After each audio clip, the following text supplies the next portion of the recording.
Recording हुआ चले, okay perfect.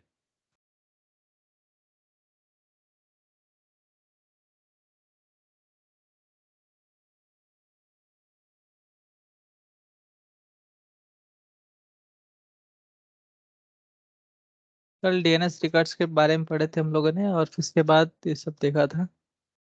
और एजर एक्ट्री डिक्टरी में जो है कि हम लोगों ने यूजर कैसा क्रिएट करते हैं, सिंगल यूजर कैसा क्रिएट करते हैं, फिर बल्क में यूजर कैसा क्रिएट करते हैं, ग्रुप में जो है कि स्टैटिक ग्रुप कैसा बनाते हैं, डायनामिक ग्रुप कैसा बनाते हैं। डायनामिक ग्रुप बनाएंगे तो उसके अंदर डायनामिक क्वेरीज भी होती है। इसके बाद ग्रुप बेस्ड लाइसेंस कैसा होता है। फिर हम लोगों ने डीएनएस रिकॉर्ड्स, डीएनएस ऑफिस के बाद डोमेन को कैसा ऐड करते हैं ऑफिस 365 में, वो भी हो गया। और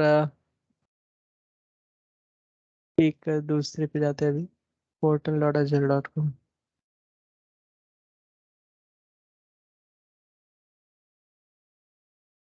आज हम लोग कंडीशनल एक्सेस पॉलिसी देखेंगे और एक एसएसपीआर देखेंगे, self service password reset.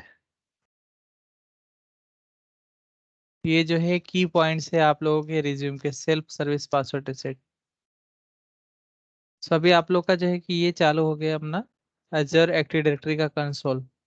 portal.azure.com पे जब हम लोग हिट करेंगे तो हम लोग एजर एक्टिव डायरेक्टरी पे क्लिक करेंगे और आके हम लोग अपने एजर एक्टिव डायरेक्टरी के डोमेन में यहाँ पे मतलब कंसोल पे आ जाएंगे। हमारा कुछ अलग कंसोल था, करेक्ट, दूसरा जो टेनेंट हम लोगों ने बनाया था। परफेक्ट।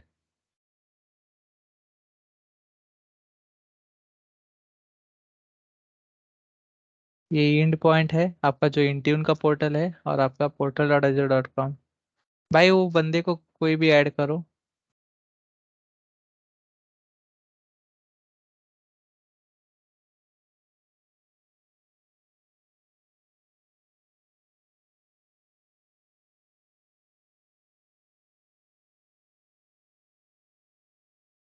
ठीक है।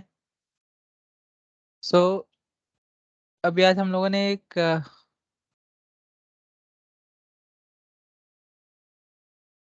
कंडीशनल एक्सेस पॉलिसी के थ्रू अभी काम करना है। कल मैंने एक जो है कि सिंगल आपको बताया था कि कंडीशनल एक्सेस पॉलिसी कैसे लगती है, मतलब सॉरी मल्टी फैक्टर ऑथेंटिकेशन कैसे लगता है। अगर आपको single single multi factor authentication enable करना है तो आप ऑफिस 365 एडमिन सेंटर के पोर्टल पे आ जाओगे, एडमिन पोर्टल पे, और एक्टिव यूजर्स पे आप क्लिक करोगे। यहाँ पे आपको दिख रहा है मल्टी फैक्टर ऑथेंटिकेशन। यहाँ पे जब आप क्लिक करोगे सो आपको वो एक दूसरे कंसोल पे लेके जाएगा। यहाँ पे आप एक सिंगल यूजर को भी क्लिक करके यहाँ पे इनेबल कर सकते हो। ठीक है। और अगर बल्क में चाहिए तो आप इसको सेलेक्ट ऑल करके आप यहाँ पे इनेबल कर सकते हो। तो यहाँ पे आपका मल्टी फैक्टर ऑथेंटिकेशन स्टेटस अभी डिसेबल दिख रहा है, और जब आप इनेबल पे क्लिक करोगे तो वो इनेबल हो जाएगा। ठीक है। और एक सर्विस सेटिंग होती है। जब सर्विस सेटिंग पे आप क्लिक करोगे तो आपको यहाँ पे अलग अलग चीजें हैं।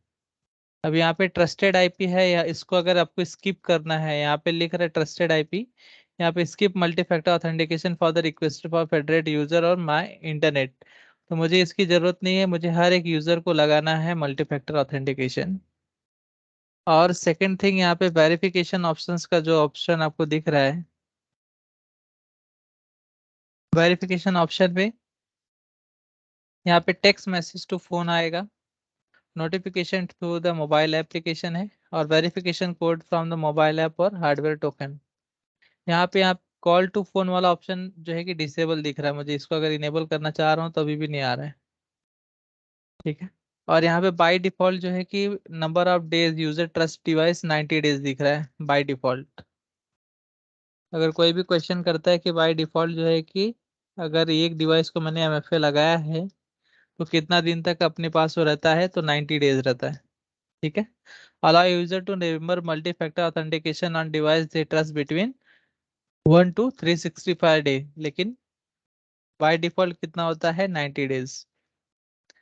चलो ये तो ठीक है, मैंने सिंगल सिंगल जो है कि लगा दिया, और उसकी जो है कि सर्विस देख ली कि अगर समझो मुझे मैसेज करना है, या फिर मुझे दो ऑप्शन डिसेबल करना है, टेक्स्ट मैसेज डिसेबल करना है, notification through the mobile application, सिर्फ ये दो रखना है, verification code from mobile application, hardware token, ये नहीं चाहिए मुझे। जिससे भी आरएसए टोकन होता है उसके लिए हम लोगों ने हार्डवेयर टोकन रखा है।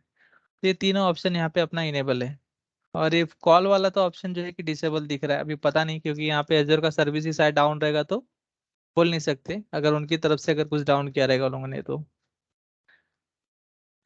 ये कंसोल से हो गया। अभी सेकंड जो है कि मैं एजोर के पोर्टल से अभी एक कंडीशनल एक्सेस पॉलिसी जो है कि इम्प्लीमेंट करूंगा। तो सेम यहाँ पे सिक्योरिटी टैब में आऊंगा, और सिक्योरिटी टैब में आपको यहाँ पे कंडीशनल एक्सेस दिखेगी। कंडीशनल एक्सेस पॉलिसी पे जब हम क्लिक करेंगे तो हमें, देखो अभी यहाँ पे उसने एग्जांपल भी दे दिया है कि क्या क्या है। What is conditional access? Conditional access give you the ability to enforce, ठीक है, ability to enforce access requirement when specific condition occur. Let's take a few example जो भी है। आपको देखो इन पॉलिसी यहाँ से इन्फोर्स होएगी इन, और क्या है कि आपका कोई एक स्पेसिफिक कंडीशन है जो उसको आपको मीट करना पड़ेगा। कंडीशन ये है, कंट्रोल ये है। जब कंडीशन पे आपने क्लिक किया, when any user is outside the company network, ठीक है, when any user is outside the company network they are required to sign in with multi factor authentication, ठीक है। कुछ ऐसा भी रहेगा, ट्रस्टेड आईपी जो हम लोग ऐड कर सकते हैं, ट्रस्टेड लोकेशन रहता है, तो ये सब चीजें हैं। दूसरा कंडीशन वो है when user in manager group sign in they are required to be an Intune compliant और डोमेन ज्वाइन डिवाइस। ऐसा उसने कुछ अपना अपना पॉलिसी बना के रखा है। अभी मुझे मल्टी फैक्टर ऑथेंटिकेशन लगाना है तो मैं कैसा लगाऊंगा? यहाँ पे न्यू पॉलिसी पे ऐड करना है, उसका नाम हम लोग को देना है MFA फॉर ऑल यूजर्स, ठीक है। यहाँ पे दिख रहा है यूजर्स और वर्कलोड, वर्कलोड आइडेंटिटी जो भी है, वर्कलोड आइडेंटिटी। यूजर्स पे मैं जब क्लिक किया, यहाँ पे अपने को दिख रहा है इंक्लूड और एक्सक्लूड। इंक्लूड में मैं ऑल यूजर कर दिया, ठीक है, या फिर सिलेक्टेड यूजर रहेंगे उनको करना है, तो सिलेक्टेड यूजर पे जब करना है हम लोग एक ग्रुप बना लेंगे और उस सिलेक्टेड बंदे लोग को लगा देंगे। लेकिन जब मैं ऑल यूजर पे क्लिक करूंगा तो इसके अंदर मेरा हर एक यूजर आ जाएगा, ठीक है, हर एक यूजर आ जाएगा। लेकिन अभी जो मैंने यहाँ पे ये वाला जो मेरा EMS इंट्यून है, ये मेरा ग्लोबल एडमिन अकाउंट है, ठीक है। मैं चाह रहा हूँ कि ग्लोबल एडमिन अकाउंट को ना लगे। अगर इसको लग जाएगा तो फिर मुझे उसको ऑथेंटिक मतलब जो है कि माइक्रोसॉफ्ट ऑथेंटिकेटर के थ्रू इसको रजिस्टर करना पड़ेगा। और इन केस समझो कि मैं छोड़ के चला जाता हूँ और एप्लीकेशन को रिमूव कर देता हूँ, और मुझे कुछ एक बड़ा चेंजेस करना है, जब इसको मैं करने जाऊंगा तो फिर बहुत बड़ा प्रॉब्लम आ जाएगा। फिर आप कर ही नहीं सकते इसको ऑथेंटिकेट, कुछ भी कर लो। तो उस केस में जब अपने को करना रहेगा तो हम लोग माइक्रोसॉफ्ट को फिर केस रेस करेंगे, फिर उसको बताएंगे कि हमारा टेनेंट आईडी क्या है, फिर इसके ऊपर अपने को क्वेश्चंस करेगा कि ये बताओ वो बताओ, दुनिया भर की चीजें उससे बताता है, तो उसके लिए बहुत टाइम लगता है। और 24 आवर्स के लिए अपना टेनेंट डाउन रहता है जब अपना ग्लोबल एडमिन का अगर ऐसा प्रॉब्लम होएगा तो, क्योंकि वो लोग उनके यहाँ से फिर रिसेट करेंगे वो लोग। ये बहुत प्रॉब्लमेटिक चीज है। तभी इसको हम लोग जो है कि कंडीशनल एक्सेस पॉलिसी नहीं लगाएंगे, ठीक है। तो इसको मैं बस खाली कॉपी करके ले लेता हूँ और इसको एक्सक्लूजन में जो है कि असाइन कर दूंगा। अभी यहाँ पे कोई भी नया यूजर अपना ज्वाइन होएगा तो ऑल यूजर के अंदर आ जाएगा और उसको ऑटोमेटिक पॉलिसी अपनी MFA की लगती जाएगी। एक्सक्लूजन में मैं बस खाली यूजर्स एंड ग्रुप को क्लिक करूंगा, और जो यूजर मुझे चाहिए वो यूजर को यहाँ पे मैं सेलेक्ट करूंगा, और उसको मैंने यहाँ पे MFA सेलेक्ट करके यहाँ पे एक्सक्लूड में डाल दिया। बड़े बड़े यूजर रहते हैं जिसको बोलते हैं लोग एक्सक्लूजन में डालो, उसको पॉलिसी नहीं लगनी चाहिए, तो हम लोग यहीं पे डालते हैं, तो उसको एक्सक्लूड कर दिए, ठीक है, और जिसको पॉलिसी लगनी चाहिए उसको इंक्लूड में डाल दिए। इसके बाद यहाँ पे क्लाउड एप्स और एक्शन है। क्लाउड एप्स पे जब मैंने क्लिक किया तो यहाँ पे दिख रहा है ऑल क्लाउड ऐप और सेलेक्ट ऐप जो भी है। मैं समझो कि सेलेक्ट ऐप पे जाता हूँ, एडिट फिल्टर और सेलेक्ट।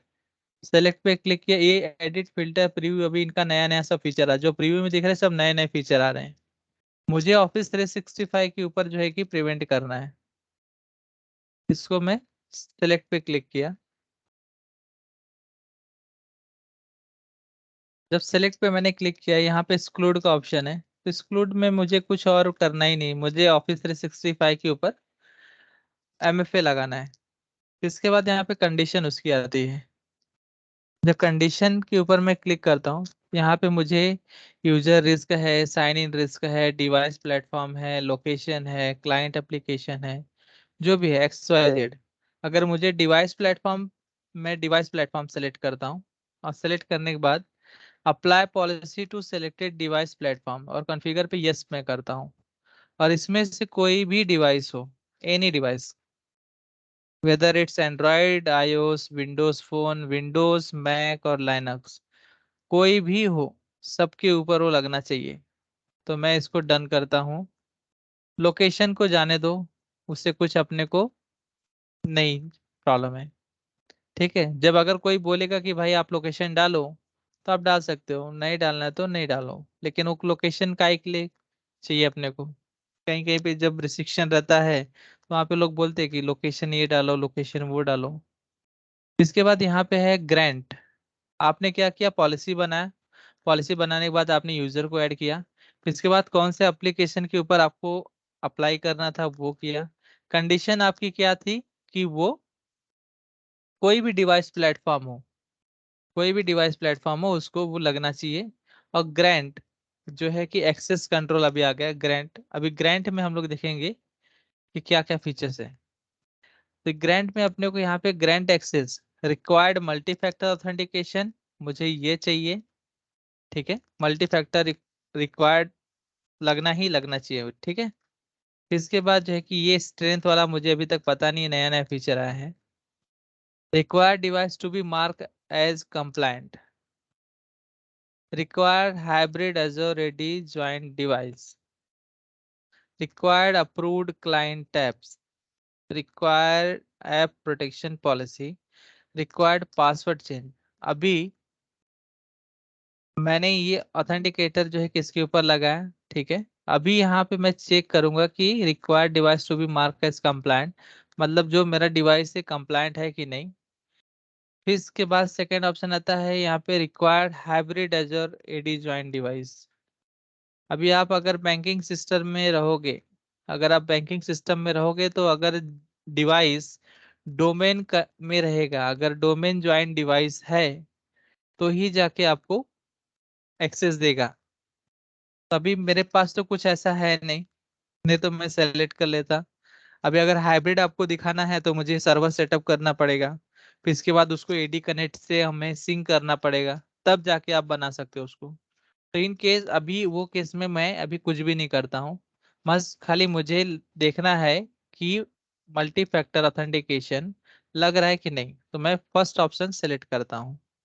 अगर मेरे पास इन्वायरमेंट वैसा रहता तो मैं यहाँ पे required hybrid एजोर ready device join करता, मतलब मेरा एक ऑन प्रेमाइसेस में सर्वर बना है और उसको मैं मेरा जो डोमेन कनेक्ट किया हूँ, खत्म बात, तब फिर जाके वो मेरा डोमेन में रहता। तो मेरे पास अभी सिर्फ एक ही रिक्वायरमेंट फुलफिल हो रही है, तो मैं ये इसको क्लिक करता हूँ। यहाँ पे लिख देता हूँ required all the selected control, वो भी चलेगा। अगर अपने पास दो चीजें रहेंगी तो भी यहाँ पे required one of the selected, समझो कि अगर मेरे पास required hybrid Azure AD joint device रहता, तो ये मैं फर्स्ट वाला सिलेक्ट किया और ये थर्ड वाला सिलेक्ट किया, और इसके अंदर से भी मैं उनको कर देता required one of the selected control, कि उसमें से कोई भी अगर मीट करेगा तो उसको एक्सेस दे देना है। तो मैं समझो कि ये वाला क्लिक कर लिया। आप फर्स्ट करो सेकंड करो कोई फर्क पड़ने वाला नहीं, क्योंकि आपने एक ही सेलेक्ट किया है, और इसके ऊपर आपने सेलेक्ट पे क्लिक किया। इसके बाद यहाँ पे सेशन है, सेशन में भी हम लोग कुछ देखते नहीं, क्योंकि ये भी नया चीज आया है। इसके अंदर क्या है अभी देखते हैं, कंट्रोल सेलेक्टेड, लोड ही हो रहा है अभी।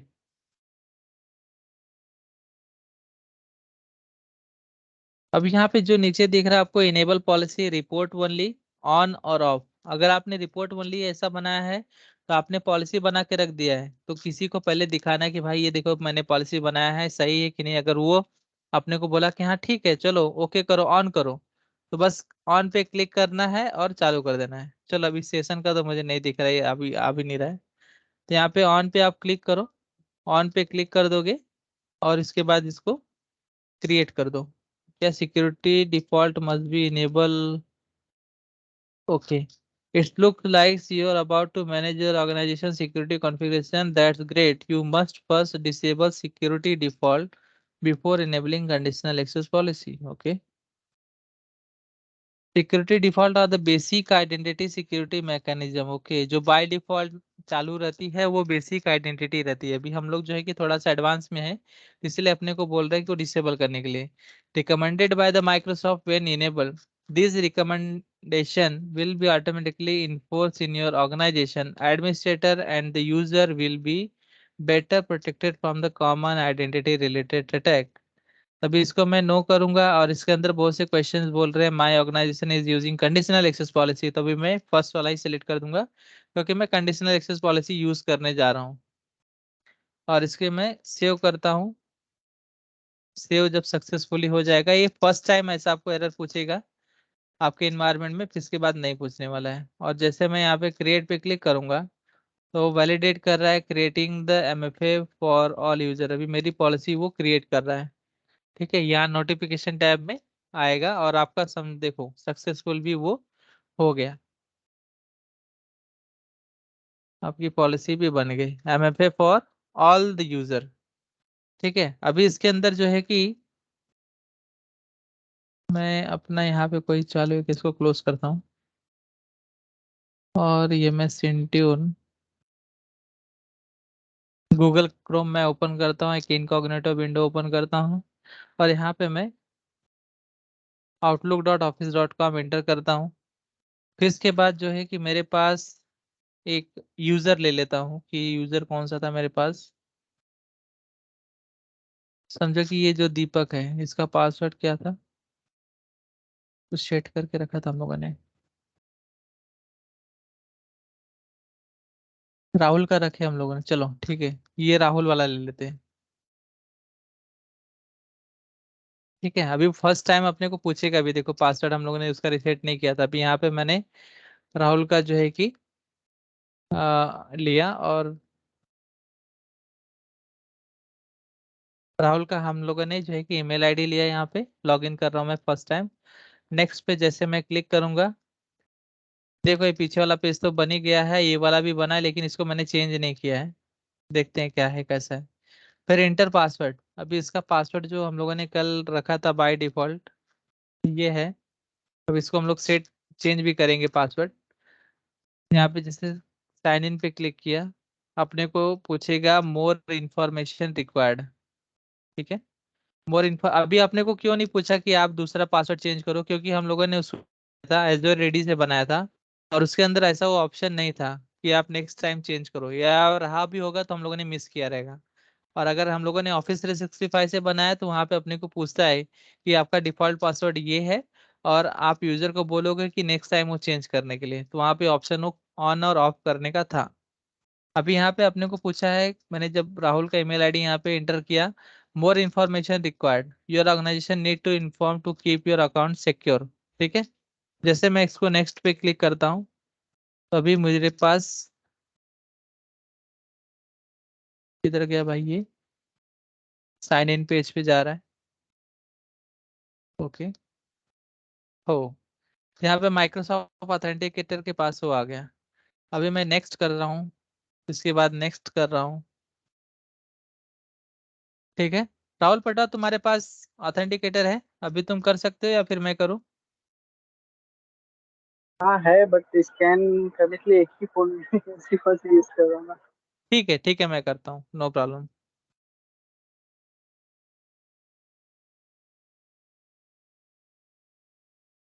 ये वाला भी डिवाइस में कनेक्ट ही करता हूँ, रुको। तो आप लोग को दिखेगा कि मैं क्या कर रहा हूँ। फर्स्ट ऑफ ऑल टीम्स किधर गया अपना, व्हाट्सएप।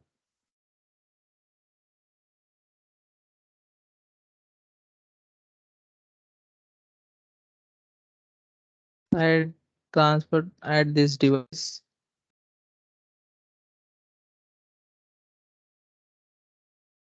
इसको शेयर करना है मुझे। Share my screen, share share share screen, start now. मेरी स्क्रीन दिख रही है आप लोग को? मोबाइल की हाँ हाँ। स्क्रीन दिख रही है? ठीक है। अभी दिख मैं रहा ऑथेंटिकेटर में जा रहा हूँ। जो लोग देख रहे हो फर्स्ट टाइम अभी देखना क्या मैं कर रहा हूँ। ठीक है। ऑथेंटिकेटर एप्लीकेशन मैंने ओपन किया।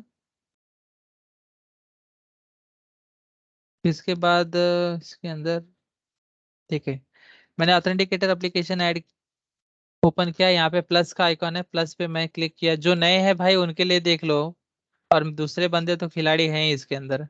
प्लस आइकॉन पे जैसे मैंने क्लिक किया, यहाँ पे लिखा है वर्क और स्कूल अकाउंट। इसके ऊपर मैंने क्लिक किया, यहाँ पे स्कैन ए क्यूआर कोड पे क्लिक करो। ठीक है। While using this app. इसके बाद स्कैन करने के लिए बोल रहा है। तो मेरे पास जो ऑथेंटिकेटर का स्क्रीन आया था वो मैंने स्कैन किया। स्कैन करने के बाद देखो यहाँ पे वो वाला जो है कि अकाउंट आ गया। आप इसके ऊपर आप क्लिक करोगे, इसके अंदर वन टाइम पासवर्ड वाला भी है, जो भी है सब अलग अलग चीजें हैं। ठीक है, ये आपका यहाँ पे कॉन्फ़िगर हो गया। अभी फिर से मैं क्या करता हूँ कि मेरा जो यहाँ पे सिस्टम पे जो है कि मैंने स्क्रीन अभी शेयर करता हूँ। यहाँ पे अभी नेक्स्ट करते हैं। जब मैंने स्कैन कर लिया, स्कैन करने के बाद इसको नेक्स्ट करता हूँ। इसका भी मेरे पास एसओपी है। ठीक है। जब मैंने स्कैन किया तो फिर मेरे मोबाइल के ऊपर अभी मुझे अप्रूवल करने के लिए पूछ रहा है, मैं उसको अप्रूव करता हूँ। जब अप्रूव करूंगा तो फिर इसके बाद वो वहाँ पे नोटिफिकेशन अप्रूव हो गया, नेक्स्ट करूंगा और डन पे क्लिक करूंगा। तो उसने जो अभी यहाँ पे मल्टी फैक्टर ऑथेंटिकेशन मेरा हो गया है। ओ यहाँ पे आ गया, देखो करंट पासवर्ड भी चेंज करने के लिए आ गया। ठीक है। स्क्रीन शेयर चलो नहीं है देखो। पासवर्ड। हाँ, लैपटॉप का आई थिंक स्क्रीन शेयर नहीं है। ओके ओके, अभी दिख रहा है। हाँ हाँ हाँ। ठीक है। तो मैंने जो है कि यहाँ पे अभी मेरे को डायरेक्ट वही पूछा, जैसे मैंने अप्रूव किया, अप्रूव का बटन आया, फिर इसके बाद नेक्स्ट ऑप्शन मेरे को ये आ गया। तो अभी मेरा जो पासवर्ड है यहाँ पे, करंट पासवर्ड जो था मेरा बाय डिफॉल्ट वो डाल रहा हूँ।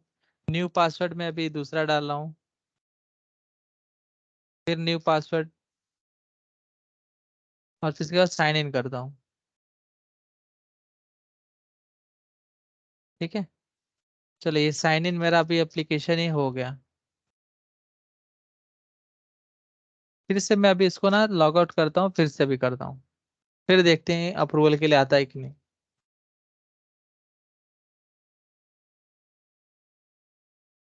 ठीक है, ये अभी तो लॉगिन हो गया। फिर से इसको क्लोज कर दे रहा हूँ, गूगल क्रोम ओपन कर रहा हूँ। बेस्ट ऑप्शन है सीधा इनकॉग्निटो विंडो ओपन करो और फट से अपना काम देख लो।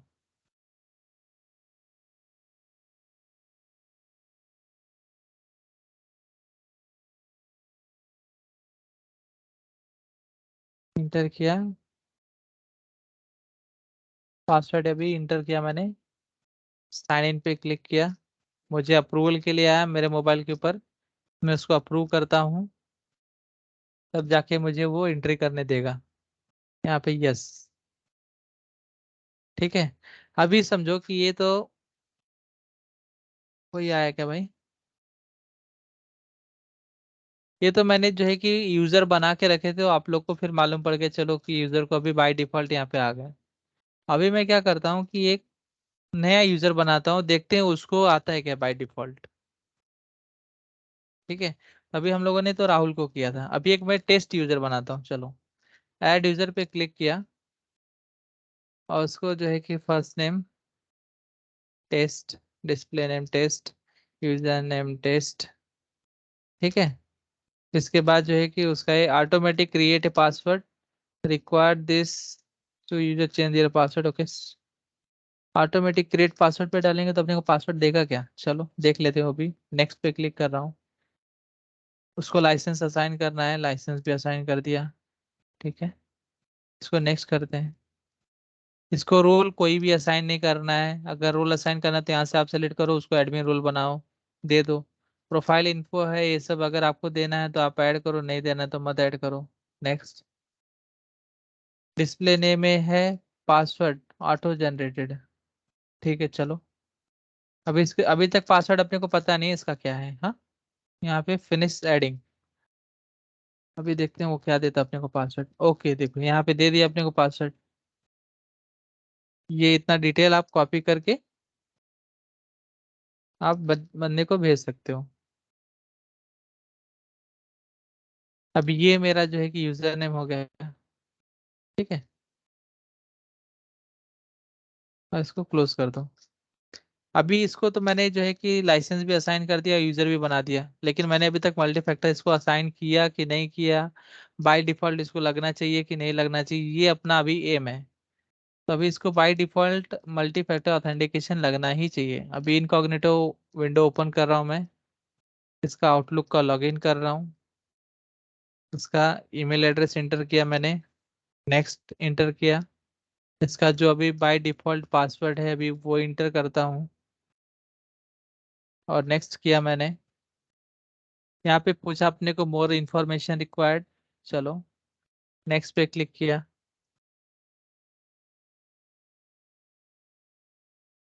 अभी जो है क्वेश्चन आ गया मुझे यहाँ पे, देखो मल्टी फैक्टर ऑथेंटिकेशन का आ गया। अभी यहाँ पे नेक्स्ट करूंगा, इसके बाद नेक्स्ट करूंगा।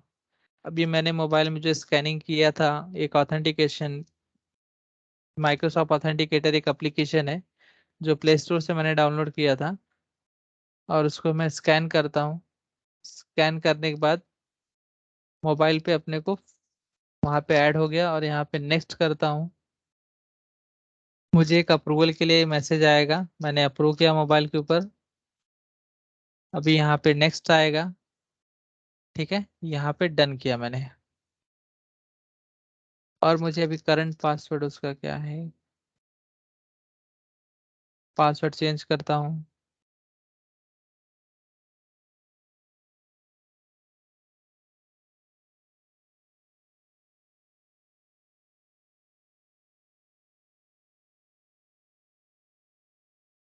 ठीक है, अभी यहाँ से समझो कि पासवर्ड इसका चेंज भी हो गया, और ये अपना ऑथेंटिकेशन इसका हो भी गया। अभी मुझे दूसरा भी इसके अंदर अपना ऑथेंटिकेशन ऐड करना। अभी तो मैंने फर्स्ट जो है कि सिर्फ क्या क्या था, अपना मोबाइल में जो अपना ऑथेंटिकेटर एप्लीकेशन है वो सेटअप किया। तो अभी दूसरा मुझे अगर करना है तो मैं कहाँ पे जाऊँगा, यहाँ पे जो आपका आइकॉन दिख रहा है राइट साइड में, वहाँ पे व्यू अकाउंट पे क्लिक करो।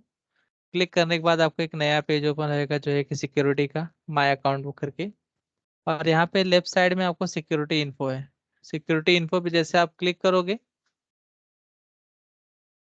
सिक्योरिटी इन्फो पे जब आपने क्लिक किया तो यहाँ पे आपको एक नया पेज ओपन होएगा, और यहाँ पे दिख रहा है default sign in method Microsoft Authenticator. ठीक है, यहाँ पे दूसरा और आपको अगर ऐड करना है तो ऐड साइन इन मेथड पे क्लिक करो, और यहाँ पे आपको ऑप्शन पूछ रहा है कि कौन कौन सा आपको अभी ऐड करना है। ठीक है, मुझे भी फोन ऐड करना है, तो फोन पे मैं क्लिक कर रहा हूँ, और यहाँ पे ऐड पे क्लिक कर रहा हूँ। यहाँ पे मैं इंडिया सेलेक्ट कर लूँ, मोबाइल नंबर मैं यहाँ पे एंटर करता हूँ। इंटर करने के बाद टेक्स्ट में ये कोड, नेक्स्ट पे क्लिक करूंगा। मुझे एक टेक्स्ट मैसेज आ रहेगा अभी,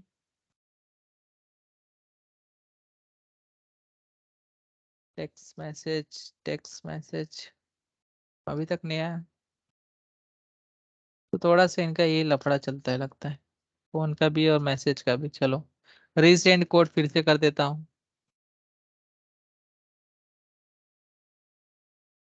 ओके, मेरे को मैसेज अभी आ गया 226201।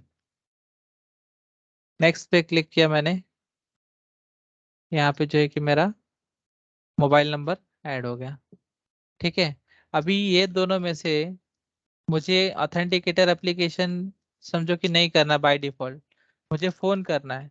तो मैं यहाँ पे चेंज पे क्लिक करूँगा, और यहाँ पे जो है कि मैं फ़ोन पे क्लिक कर दूंगा। यहाँ पे टेक्स्ट मैसेज फिर मुझे आएगा, अगर मैं ये क्लिक करूँगा और कंफर्म करूँगा तो मेरा अभी जो बाय डिफॉल्ट मेथड क्या हो गया, फ़ोन पे हो गया समझो। चलो मैं इसको भी फिर से क्लोज करता हूँ।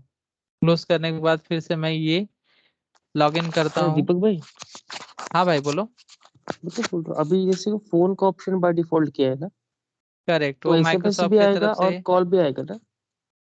अभी वही मैं चेक करता हूँ ना, वही वही मेरे को भी कंफर्म करना है कि फोन कॉल से आ रहा है सिर्फ कि कॉल ही टेक्स्ट आ आता रहा है है। ना भाई, एसएमएस से ये आता है ना। नहीं, वहां पे नहीं, टेक्स्ट दो दिख रहा ऑप्शन था। आते हैं। अच्छा, दो वहां दोनों पे भी आते हैं ना, अलग अलग रहते तो। कॉलिंग ऑप्शन बंद दिख रहा था मुझे, यहाँ पे टेक्स्ट ऑप्शन दिख रहा हम्म। है। ठीक है, अच्छा। अभी नेक्स्ट मैं कर रहा हूँ। पासवर्ड इसका एंटर करते हैं, देखते हैं क्या आता है। ये बस ओके, मोबाइल का स्क्रीन क्या? हाँ, क्योंकि वो ना, वो अपना ऑथेंटिकेशन मेथड है ना, उसमें हाँ, शायद फोन नहीं सिलेक्ट करा है। नहीं नहीं, अच्छा। मैं जब सेलेक्ट करने जा रहा था ना, तो वहां पे ऑप्शन वो उसको हाइड कर दिया है, अच्छा, मतलब माइक्रोसॉफ्ट ने वो बंद किया है। बंद किया है शायद, शायद अगर क्योंकि नहीं, मैं क्यों बता रहा हूँ, अगर आपके मोबाइल हाँ, में 3 महीने का रिचार्ज कितने रुपए का होता है? 700 रुपया, आठ सौ 799। रुपया हाँ हाँ हाँ। तो माइक्रोसॉफ्ट ने भी अपना से रखा, ठीक है। और दिन भर में अच्छा। उसके कितने कस्टमर्स है और ओके। कितना कॉल करेगा वो। बराबर है, बराबर है। कॉल करने के लिए जो सर्वर है, जो उसने अपना सब लिया रहेगा चीजें, तो हम्म तुम्हें टेक्स्ट मैसेज का भी दे रहा ऑप्शन, तुम्हें कॉल का भी ऑप्शन दे रहा है, तो दोनों जगह पैसा खर्चा हो रहा है ना उसका। तो बहुत लोगों को कॉल समझ में नहीं आता है।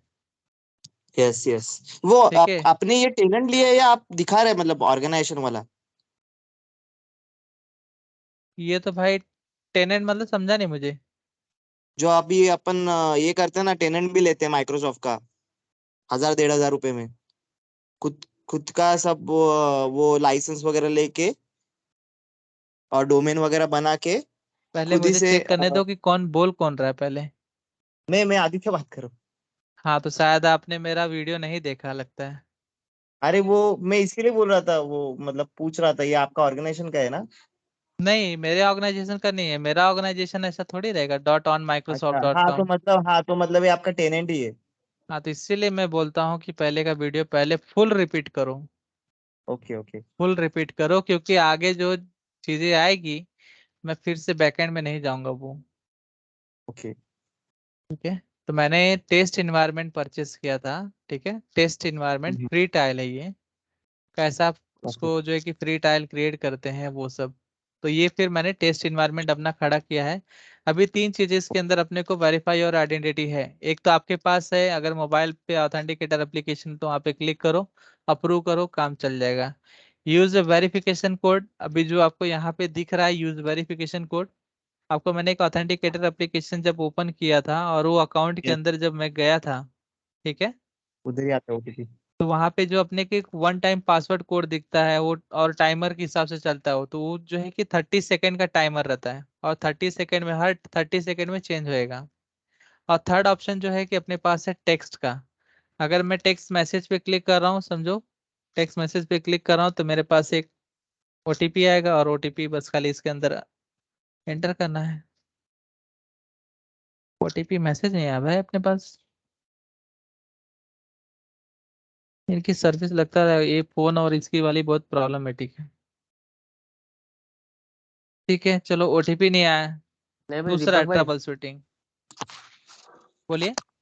अभी ये 5G का प्रोजेक्ट चालू है ना, सिम हाँ कार्ड टेलीकॉम का। तो हाँ, कुछ कुछ टेलीकॉम का ना मैसेज में थोड़ा डिले हो रहा है।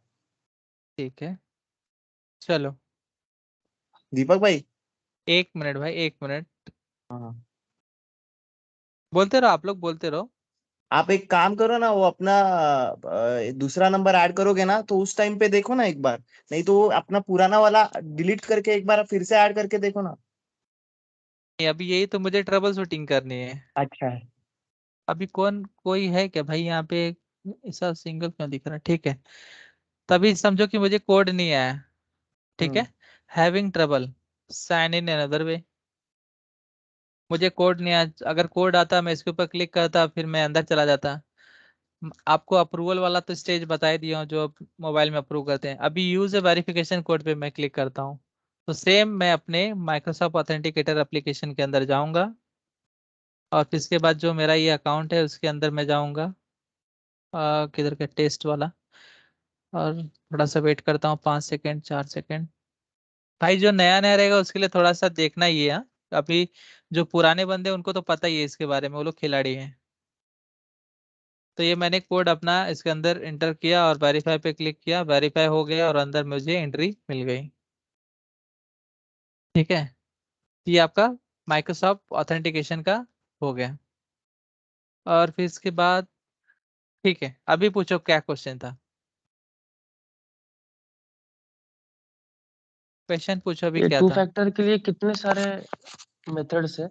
तो जैसे कि अभी अभी तक हमें पता है कि फोन कॉल है, एसएमएस है, अप्रूवल है टू फैक्टर एप्लीकेशन में। फोन कॉल बंद हो गया और है, नहीं, फोन कॉल चालू है ना अपना, चालू मतलब है, टेस्टिंग के लिए नहीं होगा, अपना लाइव टेनेंट में चालू है, प्रोडक्शन में। यस यस चालू है, टेस्टिंग के लिए बंद है वो, बाकी के चालू है। माइट भी। और टाइम बेस्ड ओटीपी, अगर एसएमएस नहीं आ रहा तो ओटीपी डालो जो टाइम करेक्ट बेस्ड है। और करेक्ट। उसमें और कौन कौन से ऑप्शन है जो हम इंडिया में यूज नहीं करते? भाई उतने ही तो दिखा मुझे, उसके अलावा तो कुछ दिखा नहीं। ओके। उतने ही और शायद ऑप्शन, से उसके दो अलावा कुछ ऑप्शंस है भी नहीं उसमें। है। बताओ, उसके ऊपर भी एक्सप्लोर कर लेते हैं, उसमें क्या है। एक्चुअली देखो ना, first time multi RBL factor में जब आया था ऑथेंटिकेशन, हाँ। तो तभी ना ऑप्शन देखे थे हमने, बाद में वो ऑप्शन सिर्फ फोन और यही ऑप्शन ऑथेंटिकेटर देखा था अप्रूवल आपने, दिख रहे थे। तो देखो यही ऑप्शन देखा था आपने, मेथड अवेलेबल टू यूजर। यहाँ पे कॉल और फोन, कॉल टू फोन वाला ऑप्शन डिसेबल दिख रहा है, और ये हम्म। 3 ऑप्शन इनेबल है। Text message to phone enable है, नोटिफिकेशन थ्रू मोबाइल एप्लीकेशन है, और verification code to mobile application जो भी ये 3 ही ऑप्शन है। इसमें बायोमेट्रिक का भी था शायद एक पहला। है ना ये हार्डवेयर टोकन। अच्छा, वही है क्या बायोमेट्रिक? हाँ, ओके। हार्डवेयर टोकन वही हो गया ना आपका, आरएसए टोकन जहाँ पे आप हाँ फिंगरप्रिंट हाँ हाँ लगाते हाँ, हो, तो वही चीजें हैं। डिजिटल टोकन हो गया। हाँ ओके। ठीक है, ये आपका मल्टी फैक्टर ऑथेंटिकेशन लग गया। अगर समझो कि आपने यूजर क्रिएट किया है तो उसको भी लग जाएगा, और जो नया यूजर क्रिएट होगा उसको भी लग जाएगा बाय डिफॉल्ट। ठीक है, ओके। फिर क्योंकि इसके हमने बाद ऑल यूजर सिलेक्ट किया हुआ है ना वहाँ पे। हाँ, हमने ऑल यूजर और सेलेक्ट खाली किया। जो अपना ईएमएस का जो एडमिन आईडी है उसको एक्सक्लूड किया हुआ है। करेक्ट, अभी समझो कि मेरा जो ये वाला इंट्यून ईएमएस है, अभी मैं इसको लॉग इन करता हूँ।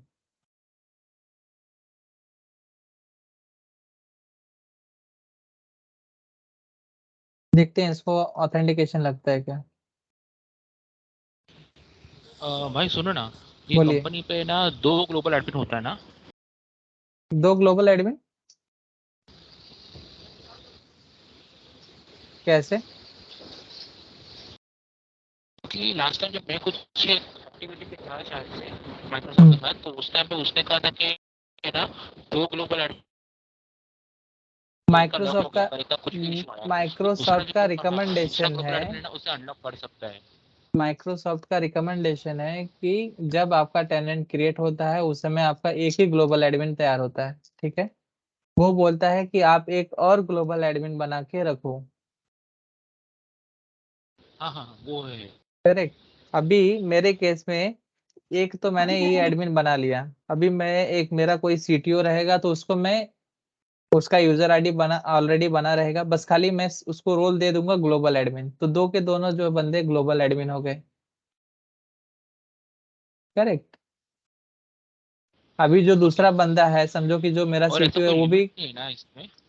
नहीं, आप कितने भी यूजर बनाओ, कितने को भी इसमें ग्लोबल कोई एडमिन दो, आप जितने को ग्लोबल एडमिन दोगे उतने ही आपके लिए चैलेंज ओके ओके। रहेगा। कोई बट भी उठ बाकी के के रैंक आएगा। के लिए हाँ वो तो कस्टम है। आईडी।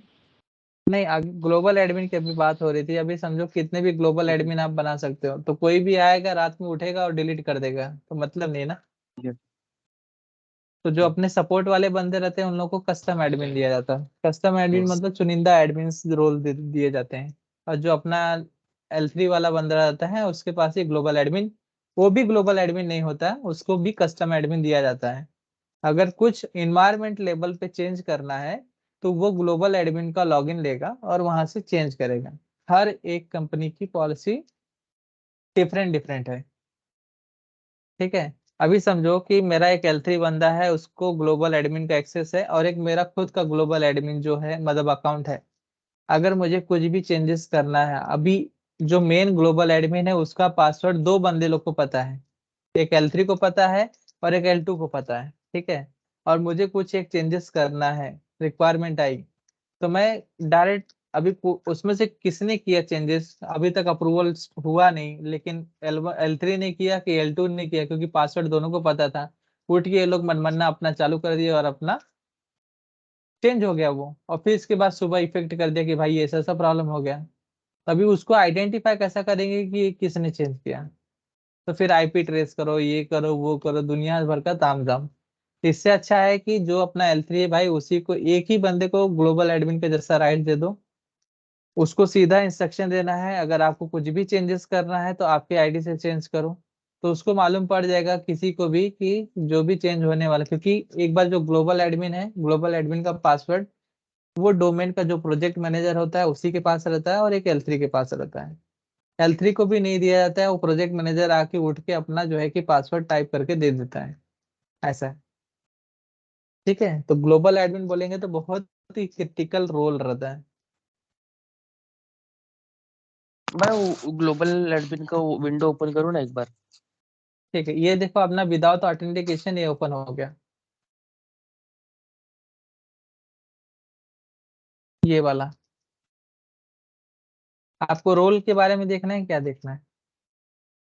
नहीं, मुझे देखना है कि अभी हमने डोमेन मतलब डोमेन कॉन्फ़िगर किया, तो हाँ बाय डिफॉल्ट माइक्रोसॉफ्ट ने एक ग्लोबल यूजर बनाया, ग्लोबल एडमिन। तो हाँ, ग्लोबल एडमिन एक दूसरा ग्लोबल एडमिन क्रिएट कर सकता है, मतलब मल्टीपल ग्लोबल एडमिन क्रिएट कर सकता है, ओके। करेक्ट। और जिसको हमने ग्लोबल एडमिन बनाया, हम्म, वो global admin third global admin create कर सकता है, बराबर, उसके पास सारे राइट्स आ गए। करेक्ट। वो वाले विंडो देखना है, ग्लोबल एडमिन का कितने रोल्स है, मतलब टोटल, मतलब ग्लोबल एडमिन हो गया, ऑडिटर रोल हो गया, टेक्नीशियन हो गया, हेल्प डेस्क रोल हो गया।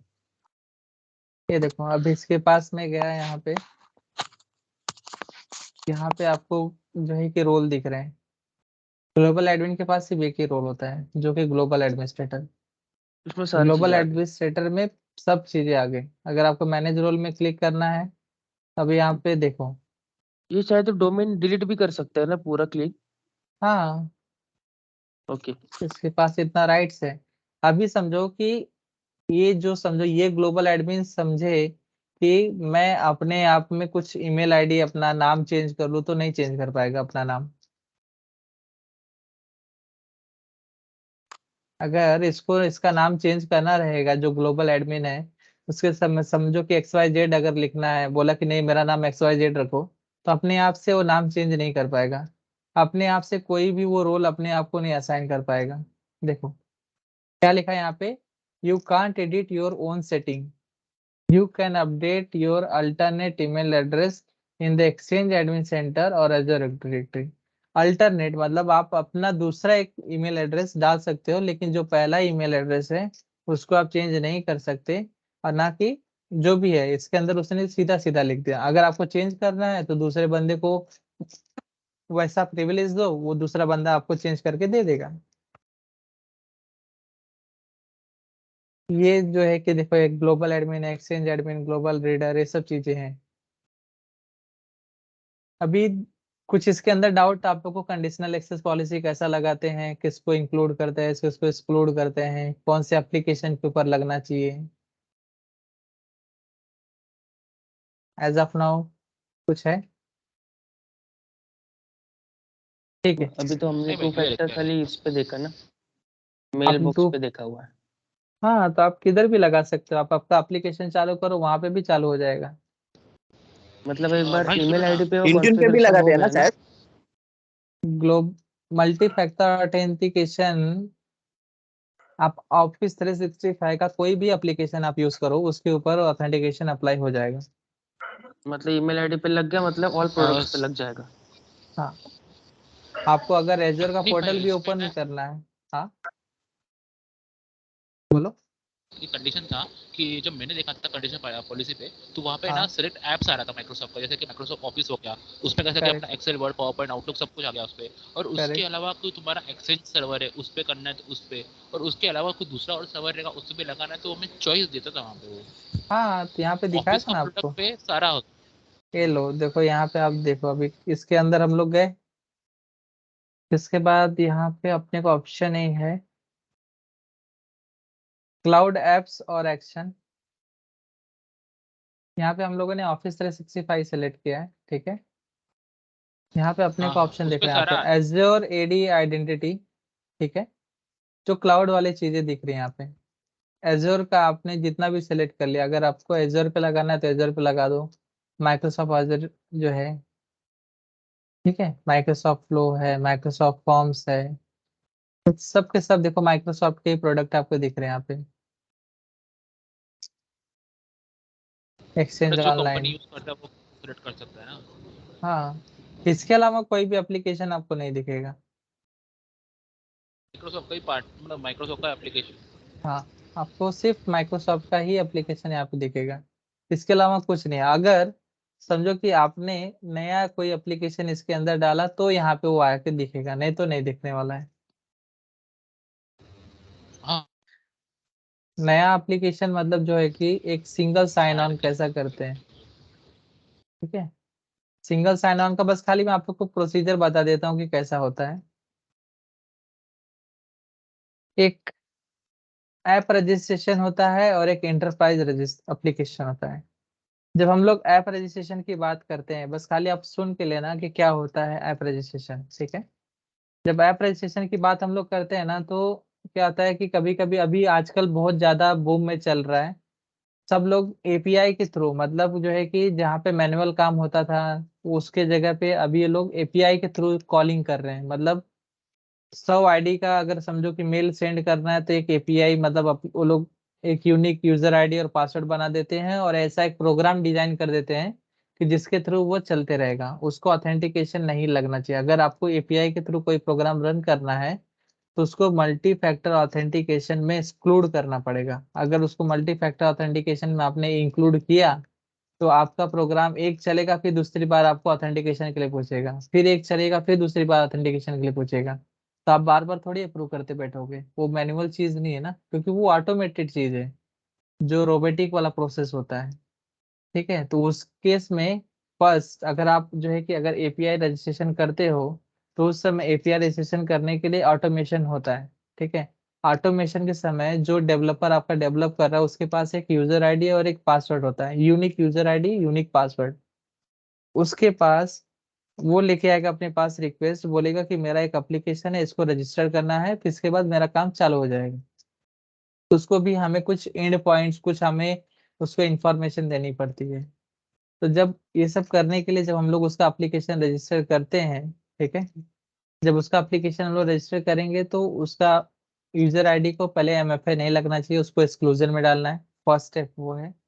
सेकेंड स्टेप जो है कि जब हम लोग न्यू रजिस्ट्रेशन करते हैं तो यहाँ पे पूछता है the user facing display name, ठीक है, वो एप्लीकेशन का नाम क्या है। तो अभी समझो कि कोई भी एप्लीकेशन आप पकड़ लो, आजकल जो है कि अपने यहाँ पे टीसीएस या फिर कुछ अलग अलग, नेत्रा एप्लीकेशन है, नेत्रा, लेंत्रा एप्लीकेशन है, नेत्रा एप्लीकेशन है, सब अलग अलग है। समझो कि मैंने टेस्ट करके मैंने एप्लीकेशन बनाया और यहाँ पे कुछ चीजें दिया है।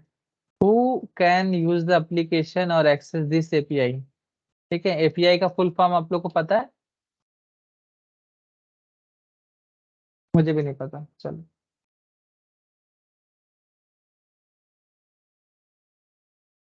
फुल फॉर्म, ये एप्लीकेशन प्रोग्रामिंग इंटरफेस। करेक्ट, चलो बढ़िया बात। इसके बाद यहाँ पे हम लोग, यहाँ पे देखो कुछ ऑप्शन दिया आपको। Accounts in the organization directory only, ठीक है, सिंगल टेनेंट के लिए बोला है। इसी इसी ऑर्गेनाइजेशन में आपका वो सब चीजें रखा है। Accounts in any organization directory, ठीक है। अभी मल्टी टेनेंट मतलब क्या है कि समझो कि आपका अगर कोई बैंकिंग सिस्टम है तो आप लोग एफडी ओपन करवाते हो, ठीक है। तो एफडी जब आप ओपन करवाते हो तो वहां पे तो बैंक के एम्प्लॉय एफडी नहीं ओपन करते ना, बाहर के कस्टमर्स भी करते हैं। तो आपने कुछ एक ऑटोमेशन सेट करके रखा वो एप्लीकेशन के ऊपर, जैसे बंदा क्लिक करेगा वो उसका पेज ओपन करेगा, ऑटोमेटिक एफडी का सब स्क्रीन आएगा, ये वो सब सेलेक्ट करेगा और उसको प्रोसेस करेगा। तो उस समय में जो वो बंदा दूसरा कस्टमर जब एक्सेस कर रहा है तो वो तो जीमेल वाला बंदा रहेगा या फिर कुछ अलग बंदा रहेगा। तो वो सब अलग अलग है, तो वहां पे मल्टी टेनेंट यहाँ पे इसीलिए आ गया। फिर account in any organization directory, any Azure AD directory, multi tenant and personal Microsoft account, ठीक है। तो इसके यहाँ पे पर्सनल माइक्रोसॉफ्ट अकाउंट बोलनी, तो मैं यहाँ पे सिंगल टेनेंट वाला जो है कि मैं मेरे पास रिक्वेस्ट आया है, बोलता है कि भाई मेरा ये एप्लीकेशन है और ये इंटरनल आरबीएल के अंदर ही चलना चाहिए। तो बस खाली मैंने फर्स्ट सिंगल टेनेंट पे क्लिक किया और उसके पास से अपने को पूछना है कि भाई आपका जो है कि रीडायरेक्ट यूआरएल दो, आपके पास कोई यूआरएल है क्या। तो उसके पास से जब रीडायरेक्ट यूआरएल आप उसको पूछोगे ना तो आपको खुद पे खुद दे देगा। तभी कभी कभी पूछते कि भाई ये रीडायरेक्ट यूआरएल क्या है। ठीक है, तो रीडायरेक्ट यूआरएल उसको पूछना है कि आपका एप्लीकेशन कौन सी यूआरएल पे चलता है, भाई वो एप्लीकेशन का यूआरएल दे दो। We will return the authentication process this URL after successfully authenticating the user, providing noise optional and can be changed later। ये ऑप्शनल चीज है, आप उस समय देगा कि नहीं देगा उसके ऊपर है। कभी कभी नहीं देता था तभी भी मैं रजिस्टर कर देता था, बस खाली नेम के ऊपर।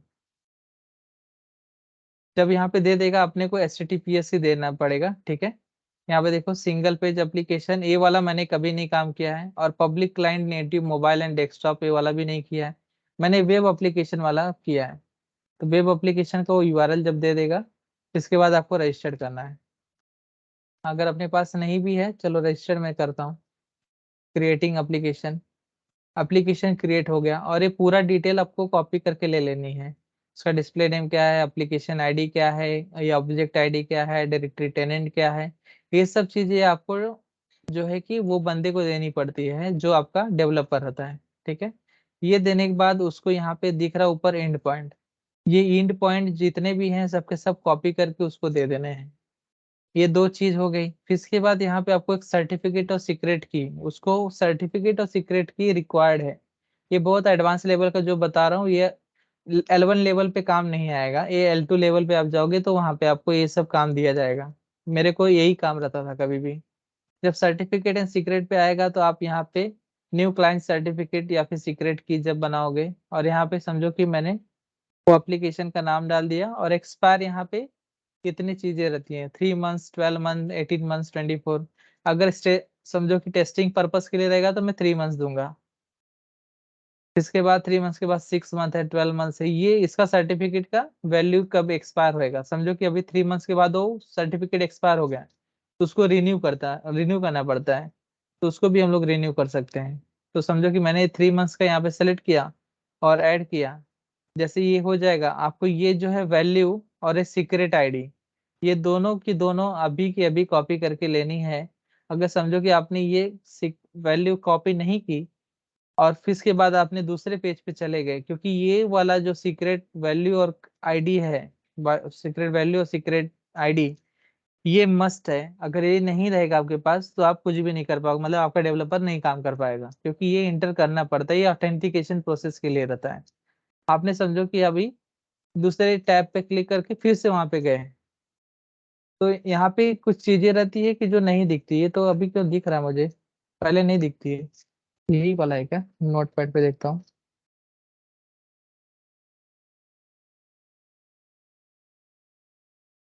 जब मैं काम करता था वहां पे तब नहीं दिखती थी।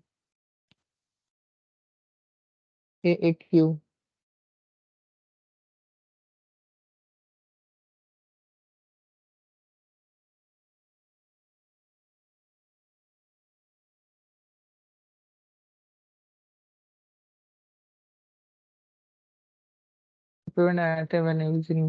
क्योंकि पहले ना ये गायब हो जाता था इसलिए मैंने कॉपी करके लिया, लेकिन अभी क्यों दिख रहा है, या फिर कुछ उन्होंने चेंजेस किया रहेगा माइक्रोसॉफ्ट ने, तो बोल नहीं सकते।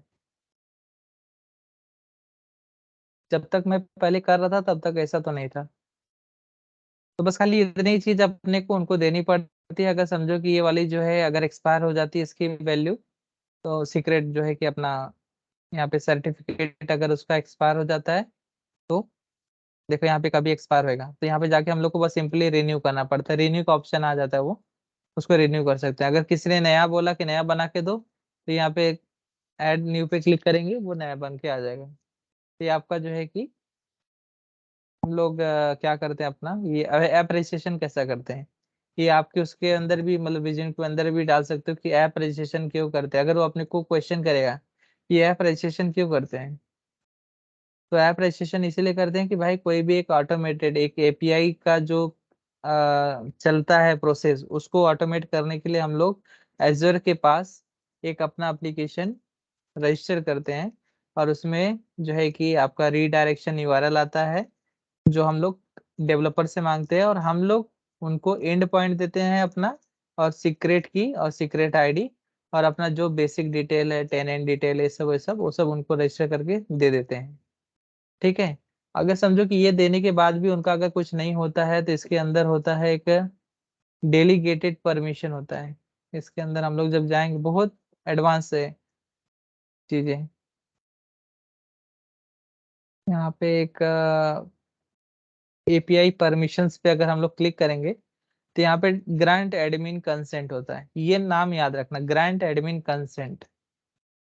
ठीक है, ग्रांट एडमिन कंसेंट चाहिए। अगर समझो कि कोई एप्लीकेशन ऐसा है कि जिसको एडमिन कंसेंट लगेगा ही, मतलब एडमिन का रिक्वायरमेंट लगेगा, ये हमें यहाँ पे ऐड करना पड़ता है, ग्रांट एडमिन कंसेंट।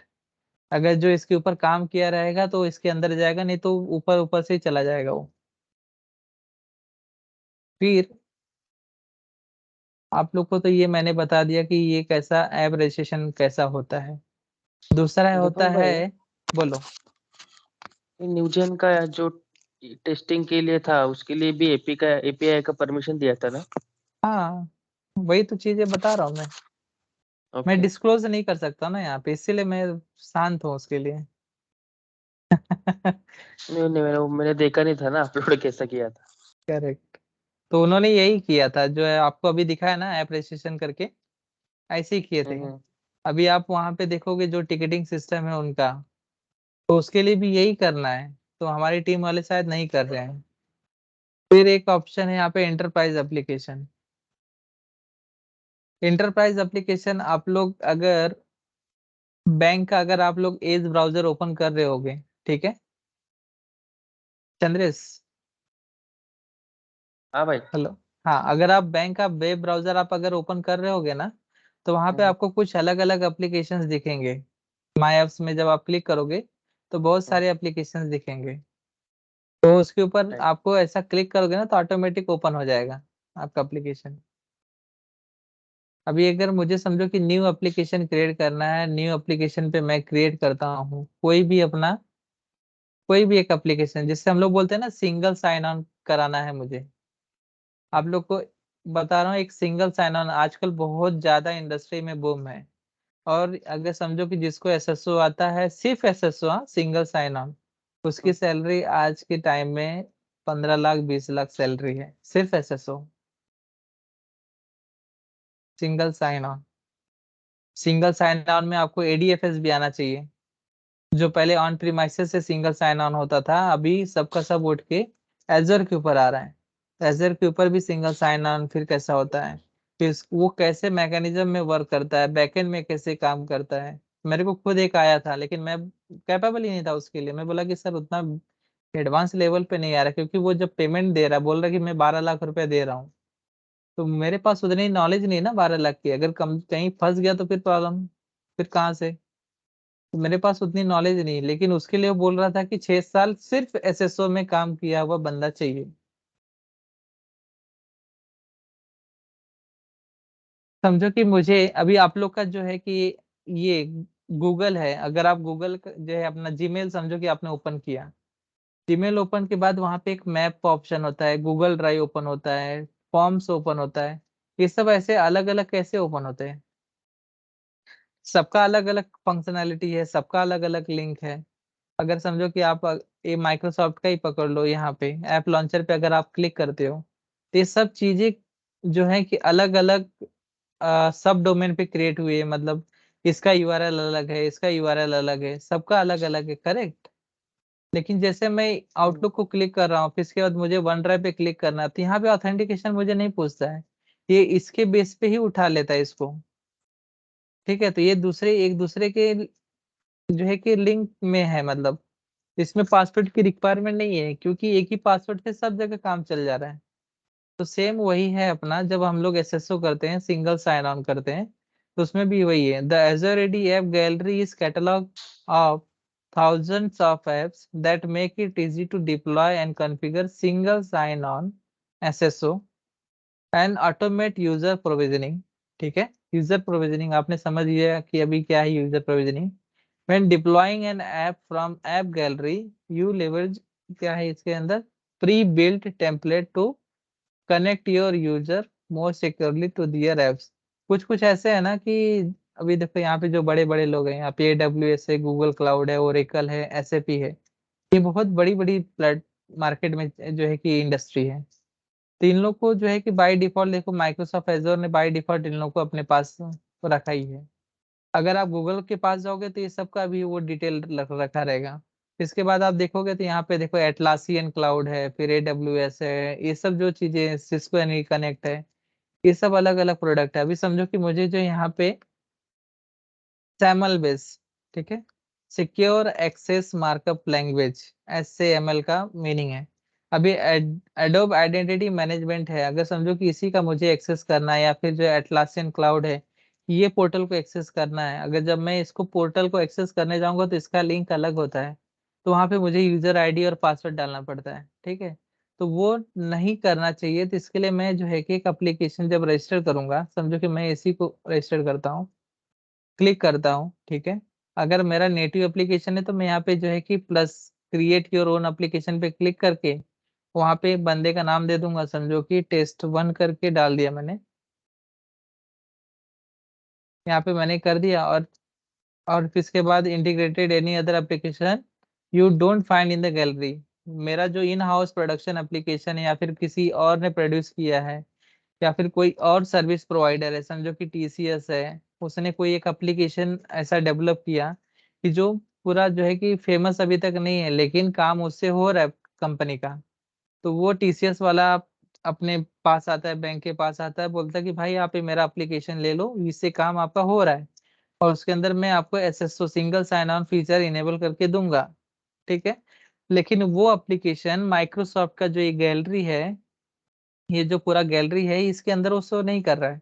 जब नहीं शो कर रहा तो इसलिए मैंने यहाँ पे थर्ड ऑप्शन क्लिक किया, integrated any other application you don't find in the gallery, ठीक है। जब इसके ऊपर मैं क्लिक करूंगा और यहाँ पे क्या registered an application to integrate with Azure AD app you are developing, configure application proxy for the secure remote access to an on premises application, ये वाला मेरे को चेक कर रहा है। और सेकेंड वाले का तो नहीं पता मुझे, थर्ड वाला ज्यादातर मैं काम किया हूँ। तो इसके ऊपर मैं जब क्लिक करूंगा और इसके ऊपर मैं क्रिएट करता हूँ, तो वो क्रिएट हो जाएगा। तो सामने वाले पर्सन से अपने को अभी क्या क्या लेना है, जो डेवलपर अपना रहेगा, तो उससे हम लोगों को क्या क्या लेना है। अभी यहाँ पे देखो सिंगल साइन ऑन है, ये बहुत बड़ी चीज है भाई, आप लोग को जो बता रहा हूँ बहुत बड़ी चीज है, आप लोग पढ़ोगे तो समझेगा कि क्या है। सिंगल साइन ऑन पे जब मैं क्लिक किया तो यहाँ पे देखो एक सैमल बेस पे हम लोग उसको करते हैं। यहाँ पे फर्स्ट ऑप्शन डिसेबल दिख रहा है, SAML reach and secure authentication to application using SAML security a certain markup language. Okay, मैंने कुछ अलग बोला था क्या? सिक्योरिटी सर्टेन मार्कअप लैंग्वेज, ये जो है कि सैमल का फुल फॉर्म है, ये अलग लैंग्वेज है, और इसके प्रोटोकॉल पे वो अपना जो है कि एप्लीकेशन से कम्युनिकेशन करती है। तो जब मैं इसको सैमल के ऊपर मैं क्लिक करूंगा तो मुझे कुछ अलग रिक्वायरमेंट उनसे एप्लीकेशन डेवलपर टीम की तरफ से मुझे चाहिए। ये कैसा करते हैं इसका भी मेरे पास SOPs है, लेकिन अभी लाइव में आप लोग देख रहे हो, बस खाली देख लो मोटा मोटी इसका जो है कि मतलब टर्मिनोलॉजी कैसा हम लोग यूज करते हैं, इसका जो है कि बेसिक क्या क्या रहता है, उतना बस खाली आपको पता होना चाहिए। Single sign on with SAML अपना एक लैंग्वेज होता है, ठीक है। सामने वाले पर्सन से हम लोग क्या क्या मांगते हैं कि मुझे ये डिटेल दो, तो मैं जाके मैं अपना एजर एक्टिव डायरेक्टरी आपके साथ लिंक करूंगा, ठीक है। अभी मेरे पास 10,000 यूजर हैं, सामने वाला बंदा TCS है, तो मैं मेरा एजर एक्टिव डायरेक्टरी उसको डायरेक्ट तो दूंगा नहीं, ठीक है। और जब मतलब मेरा एक यूजर आईडी और पासवर्ड मैं बंदे को दूंगा नहीं, बस खाली क्या करूंगा, मेरे पास 10,000 यूजर हैं, इतना उसको बताऊंगा, और उसको बोलूंगा कि भाई ये 10,000 यूजर की मेरी ईमेल आईडी की लिस्ट है, पासवर्ड आपके साथ शेयर नहीं करूंगा, सिर्फ ईमेल आईडी की लिस्ट मैं आपके साथ शेयर करूंगा, बस, उसके अलावा कुछ भी नहीं। जब मैंने ये ऐसा किया तो वो सामने वाले पर्सन से बोलना है कि भाई आपके पास से मुझे मेटा डेटा फाइल दो। मेटा डेटा फाइल ये होता है कि जो एप्लीकेशन डेवलपर है, वो एप्लीकेशन डेवलपर को पता होता है कि मेटा डेटा फाइल क्या होता है। मेटा डेटा फाइल के अंदर वो एप्लीकेशन का URL रहता है, ठीक है, उसको कैसा कॉन्फ़िगर किए हैं, वो पूरा मतलब उसके अंदर सब चीजें रहती हैं, जैसा जैसा कॉन्फ़िगर किए हैं। तो मेटा डेटा मतलब एक एप्लीकेशन का पूरा लेखा जोखा रहता है कि इसके अंदर काम क्या किया है, कैसे है, क्या है, कौन सी सेटिंग है क्या नहीं, कौन सी वैल्यू है। ठीक है, तो वो सब चीजें रहती है। अगर उसने मेटा डेटा फाइल अगर अपने को दे दिया तो सिंपल सा काम अपना हो जाएगा। जैसे मेटा डेटा फाइल उसने दिया, इसके ऊपर क्लिक करेंगे हम लोग, फाइल को सिलेक्ट करेंगे और ऐड करेंगे तो अपलोड हो जाएगा। तो ऑटोमेटिक ये जो आपका बेसिक सैमल ऑथेंटिकेशन, तो मेटा डेटा के अंदर आखिरी में रहता क्या है, जब आप टर्मिनोलॉजी में आओगे तो उसके अंदर होता है आइडेंटिटी, एंटिटी आईडी होती है, फिर इसके बाद रिप्लाई यूआरएल होता है। ठीक है, इसके बाद यहाँ पे सिंगल साइन यूआरएल अगर उसने दिया रहेगा तो रहेगा, नहीं दिया रहेगा तो नहीं रहेगा।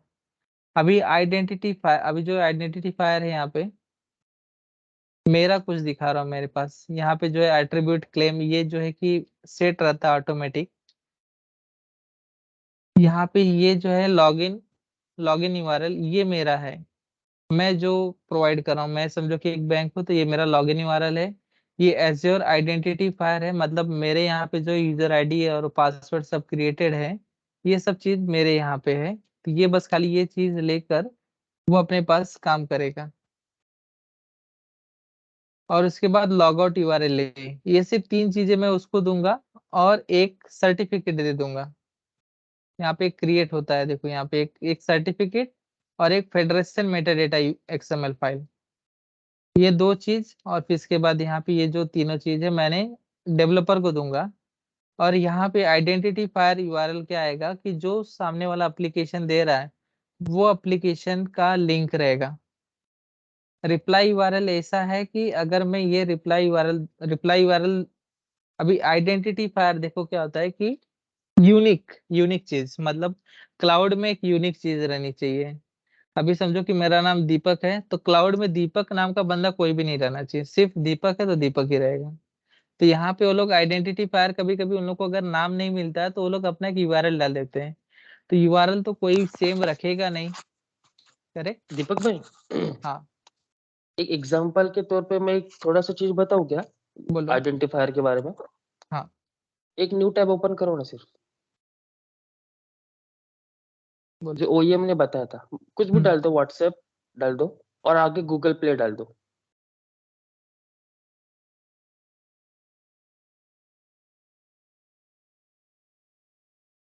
एंटर। हाँ, अभी फर्स्ट वाला लिंक ओपन करो।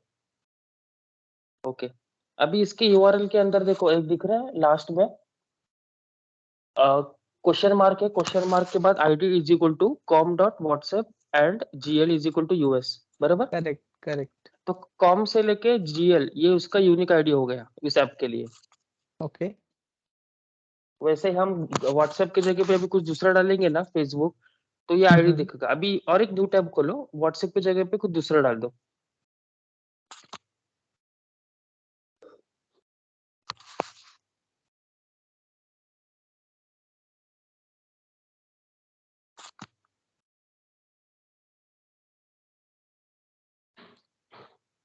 ओके, आईडी के बाद .com फेसबुक। ओके, ये यूनिक आईडी हो गया एप्लीकेशन। वाह वाह भाई, मेरे लिए एक नया दांत सीखने के लिए मिला। देखो भाई, बोला ना कुछ रहेगा तो भाई बताते जाओ थोड़ा ही। ठीक है, लाइव एग्जांपल आप लोगों ने देख लिया कि कैसा क्या है। मुझे तो चीजें वो मिलती थी, वो एप्लीकेशन डेवलपर मेरे को देता था, लेकिन मुझे इतना नहीं पता था कि ये यहाँ से हम लोग देख सकते हैं।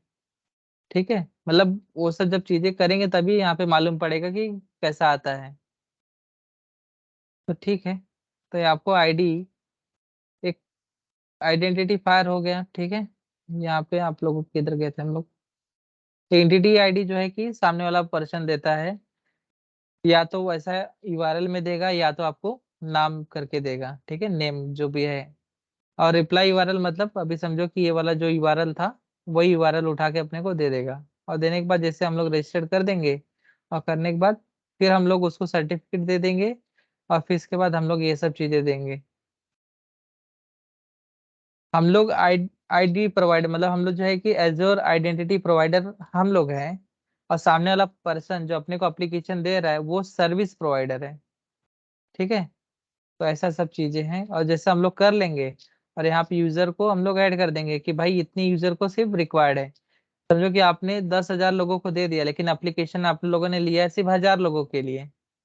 10,000 ईमेल आईडी बंदे को दे दिया, तो अभी उसमें से थोड़ी वो बाइफरकेट करेगा कि 1,000 लोग को ये सब ऐड करना है उसके डेटाबेस में। वो 10,000 का उठा के वहां पे एंटर कर देगा, भाई ये 10,000 आईडी ले लो, जिसको एक्सेस रहेगा वही एक्सेस कर पाएगा। तो इसके बाद मेरे पास जो प्रोजेक्ट मैनेजर है बोला भाई ये सिर्फ 1,000 आईडी को ही एक्सेस देना। जब तक मैं 1,000 आईडी को मेरे यहाँ पे नहीं ऐड करूंगा और तब तक वो चलेगा नहीं। और समझो कि मेरा नाम इसके अंदर है, तो फिर जब मैं एप्लीकेशन पे क्लिक करूंगा तो ऑटोमेटिक वो वर्क करने लगेगा। अगर नहीं है तो नहीं चलेगा वो, सीधी सी बात। तो इसका मैं आप लोग को बस खाली भेज दूंगा, वीडियो भेज दूंगा, और एक क्या बोलते हैं अपना एसओ जो है कि एसओपी भेज दूंगा। एक मिनट भाई, मैं एक चार्जिंग लगा देता हूँ।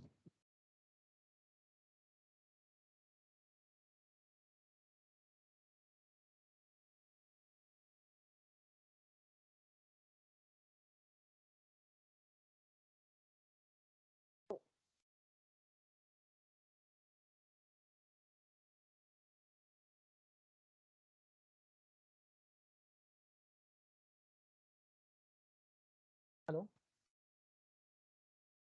ये आप लोग को दो चीजें बताया मैंने। जब ये प्रैक्टिकल करते हैं ना तो मजा आता है, क्योंकि लेकिन अभी मेरे पास वो दोनों दो की दोनों चीजें डेवलपर के एंड से है, तो वो है ही नहीं मेरे पास, तो मैं बता ही नहीं पाऊंगा कि क्या बताऊं आपको। पहले मैं ट्राई करता हूँ, अगर मुझे कल कुछ मिला इसके बारे में तो मैं बताऊंगा, कुछ मिला तो। दूसरा चीज है, ये तो आपको बता दिया मैंने, जो है कि एप्लीकेशन रजिस्ट्रेशन क्या होता है, फिर इसके बाद ऐप रजिस्ट्रेशन क्या होता है, और एंटरप्राइज एप्लीकेशन क्या होता है। एंटरप्राइज एप्लीकेशन आपका एसएसओ के लिए होता है, और ऐप रजिस्ट्रेशन आपका क्या होता है, एपीआई के लिए होता है। तो ये दो चीजें आपको अभी थोड़ा बहुत पता होगी। एक एसएसपीआर के बारे में आप लोगों ने सुना है, सेल्फ सर्विस पासवर्ड रिसेट। ये आईवीआर के थ्रू हाँ भाई होता है सुना ना? सुना। हाँ, सेल्फ सर्विस पासवर्ड रिसेट। भाई वो अपने यहाँ पे जो एक बनाया था ना वो विराज ने। हाँ भाई सुनो ना, अपने यहाँ पे जो विराज ने बनाया था मैनेजमेंट के थ्रू कि जब अगर हाँ, अकाउंट मेरा लॉक रहेगा तो मैं मेरा लॉक स्क्रीन से मैं मेरा अकाउंट लॉक अनलॉक कर सकता हूँ करके, है ना? वैसा कुछ है क्या? एसएसपीआर वो एडी मतलब सेल्फ आप सर्विस ट्रस्ट आपका है। जो है कि पासवर्ड रिसेट करते हो अपने आप ही। यूजर खुद इतना कैपेबल रहेगा कि पासवर्ड रिसेट कर लेगा। पर वो होगा कैसे, कॉल के थ्रू होगा कि कैसे होगा? नहीं, सेटिंग एक इनेबल करनी पड़ती है, और पूरे ऑर्गेनाइजेशन के लिए वो सेटिंग इनेबल होती है। देखो, ओके ओके। ठीक है, जैसे अभी हम लोग क्या है कि लोकल आईटी लोग के पास जाते हैं, या फिर सब सर्विस डेस्क रहता है उसके पास जाते हैं, जाके फिर वो अपना पासवर्ड रिसेट करता है। तभी वो सब झंझट ही नहीं, मैं अपना सर्विस डेस्क हटा दिया, बोलता हूँ कि भाई यूजर के ही हाथ में है उसका पासवर्ड, वो अपने से रिसेट कर सकता है अगर भूल गया है तो। अभी आप एजर आईडी के सेक्शन में आ गए, और यहाँ पे यूजर सेक्शन में आप जब आ गए, ठीक है, तो आपने कुछ भी सिलेक्ट नहीं किया। यहाँ पे आपको लेफ्ट साइड में आपको पासवर्ड रिसेट का ऑप्शन दिख रहा है। जब पासवर्ड रिसेट पे आप क्लिक करोगे तो यहाँ पे आपको ऑप्शन दे रहे हैं, देखो, self service password reset enable. अभी यहाँ पे मेरे पास नन है, ठीक है, और यहाँ पे लिखा है this setting only apply to end user in your organization. Admin are always enable for self service password reset and are required to use two authentication method to reset their password. Click here to learn more the admin password policies जो भी। Two factor authentication हम लोगों ने तो enable कर ही दिया है। तो अभी मैं इसको एसएसपीआर के लिए जब इनेबल करता हूँ, सेलेक्ट ऑल पे क्लिक किया और सेव किया, इनेबल हो गया क्या? Saving password reset policy, okay,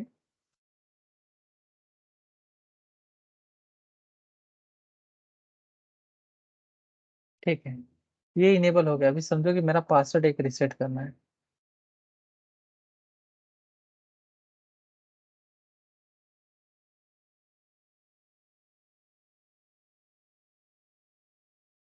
सिर्फ एक सेटिंग आपको इनेबल कर देंगे, जिससे देखो अभी आपका हो जाएगा काम।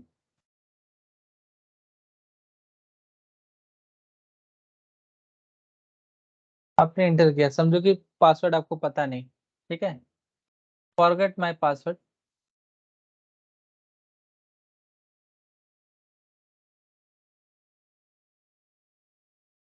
अभी यहाँ पे आपका ईमेल एड्रेस, ठीक है, यहाँ पे आपको कैप्चा, ये तो अभी हम लोगों ने सेटिंग इनेबल की है तो जाके हम लोग यहाँ पे इंटर कर पा रहे हैं, ठीक है।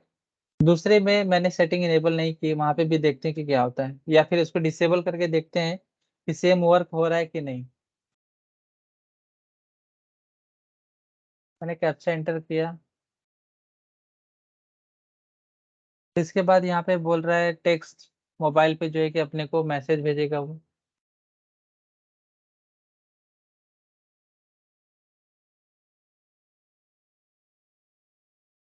मैसेज आया नहीं। अच्छा, मोबाइल नंबर बोला क्या? In order to protect your account we need your enter your complete mobile number. Okay, थोड़ा सा पढ़ते जाओ भाई, ठीक है। टेक्स्ट पे क्लिक किया मैंने, अब यहाँ पे वेरिफिकेशन कोड के लिए भी आएगा मुझे। वेरिफिकेशन कोड बड़ा समय लेता है यार ऐसे, नहीं आया मुझे अभी तक। Try again.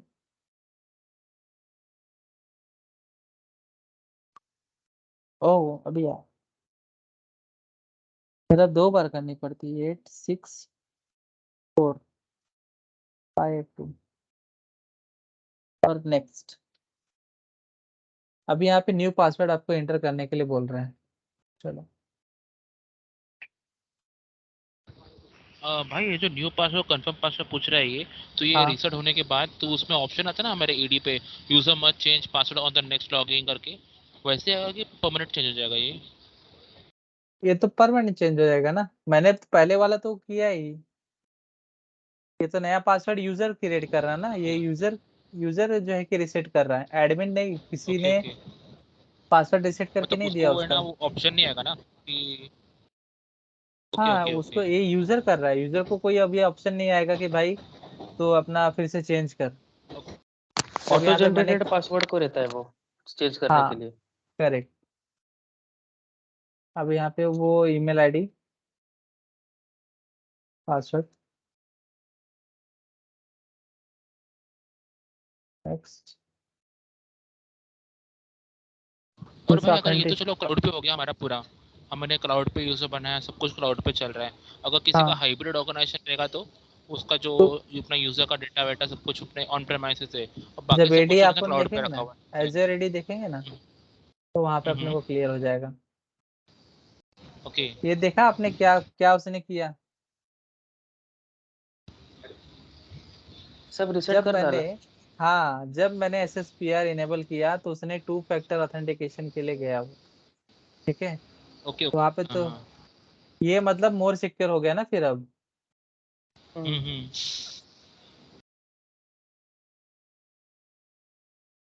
ये आज मुझे मतलब अ, जो है बोलते हैं ना, समझ में आ गया कि भाई ऐसा क्यों किया उसने।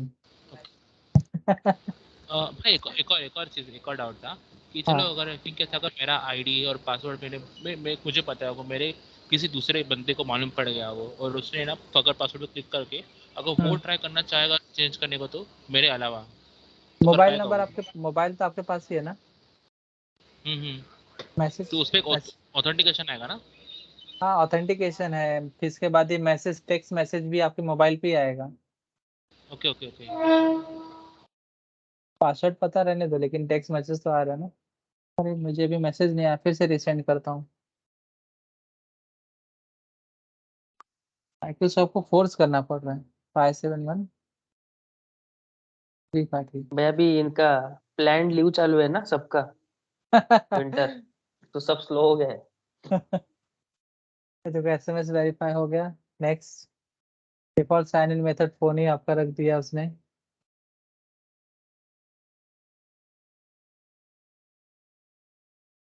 अब इसके अंदर देखते हैं कि ऑथेंटिकेशन एप्लीकेशन है कि नहीं। यहाँ पे गया, view account.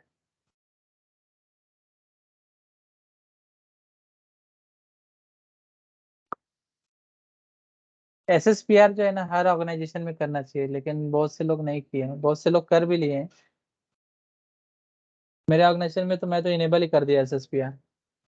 Multi factor authentication सबके लिए इनेबल कर दिया। अभी दीपक ये भाई, देखो। ये अपना जितने भी विप्रो के कॉन्ट्रैक्टर्स है ना, एमएनसी हाँ के, हाँ जो अपना क्लाइंट साइड पे काम करते हैं, हाँ, उनको कभी फोन करके आईडिया अनलॉक करवाना नहीं पड़ता। वो डायरेक्ट एसएसपीआर वाला ही है SSPR ही। सारा। हाँ, हाँ, अरे जिसके पास इतने यूजर के क्राउड है 20,000 30,000, वो थोड़ी यार रोज का रोज अपना स्टिच करेगा। उनको तो फिर एक 2-3 टीम बिठानी पड़ेगी फिर। वही तो।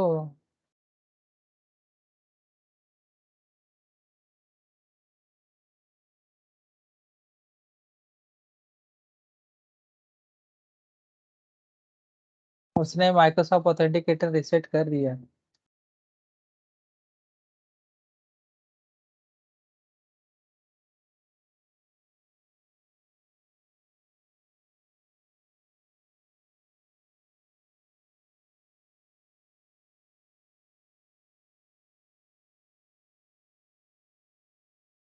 ठीक है, अगर चेंज करना है यहाँ पे तो आप ऑथेंटिकेटर चेंज कर सकते हैं।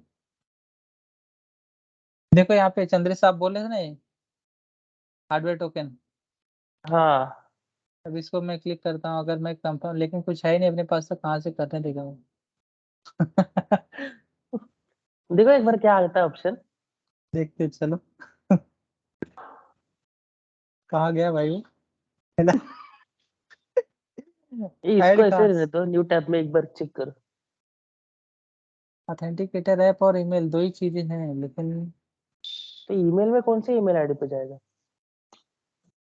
हम पहले ईमेल लॉगिन करने के लिए 2 फैक्टर मांग रहे हैं। नहीं नहीं नहीं, यहाँ पे ईमेल जो उसने बोला है ना, आप पब्लिक आपका पर्सनल ईमेल आईडी डाल सकते हो। ओके। हाँ, अभी तो मैंने वो तो चेंज कर दिया है टोकन वाला। अच्छा, ऑथेंटिकेटर ऐप है ना, हाँ हाँ ऑथेंटिकेटर ऐप और हार्डवेयर टोकन, और बोला है ना उसने। हाँ हाँ। आपके पास ऑथेंटिकेशन है ही, आप यहाँ पे अप्रूव कर दो। अगर हार्डवेयर टोकन हम्म। से करना है तो बस आप यूएसबी प्लग इन करो और चालू करो अपना काम। मतलब ये फिंगरप्रिंट वाला आ गया। हाँ, और हार्डवेयर तो टोकन को भी इसके साथ कॉन्फ़िगर करना ही पड़ेगा ना, पहले हम्म। लिंक करना ही पड़ेगा।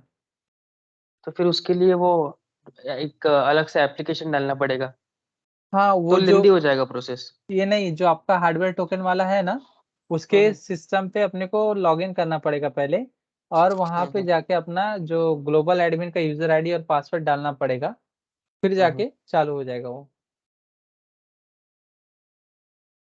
अब ये लंबा हो गया, फिर ये अपना नॉर्मली अच्छा है फोन वाला। ठीक है, तो हम लोग को SSPR देख लिए, कंडीशनल एक्सेस पॉलिसी देख लिए, और क्या था। वो एप्लीकेशन कैसे रजिस्टर करते हैं वो भी देखना है। हाँ, एप्लीकेशन भाई वो चीज जो है कि इंक्लूड नहीं होने वाली थी, लेकिन मैं बोला जाने दो, चलो कर लेते हैं आज। उसका मेरे पास SOP है, अगर तो थोड़ा सा आप अगर उसके बारे में, मेरे को भी किसी ने सिखाया नहीं है एप्लीकेशन रजिस्टर कैसा करते हैं, और API वाला चीज है, SSO एप्लीकेशन क्या है, किसी ने कुछ नहीं बताया मेरे को। मैं जब काम कर रहा था, मेरे पास जो सॉल्यूशन आर्किटेक्ट आया था, मतलब मेरे कंपनी से, उसने बोला कि दीपक तेरा कंसोल ओपन कर, मुझे शेयर कर, मैं क्रिएट करता हूँ, और उसका देखते हैं क्या होता है। उसने सिर्फ 2 एप्लीकेशन के लिए उसने की टेस्टिंग की। मैं बस खाली देखा, मैं बोला कि क्या होता है, अपने को कुछ पता नहीं, SSO किस लिए कर रहे हैं, क्या कर रहे हैं, कुछ भी नहीं पता था मुझे। उसने एक वर्ड, उसने जब उसने सब पूरा स्क्रीन दिया, मैंने लाइव स्क्रीन बस खाली देख लिया था। देखने के बाद फिर मैं अपना गूगल के ऊपर गया, यूट्यूब देखा, तो सब अलग अलग चीजें जब फॉलो की, और उसके बाद वहां से मैंने, इंग्लिश भी कुछ तरीके से नहीं समझती है, तो इसके बाद अपना पढ़ के जो है कि धीरे धीरे धीरे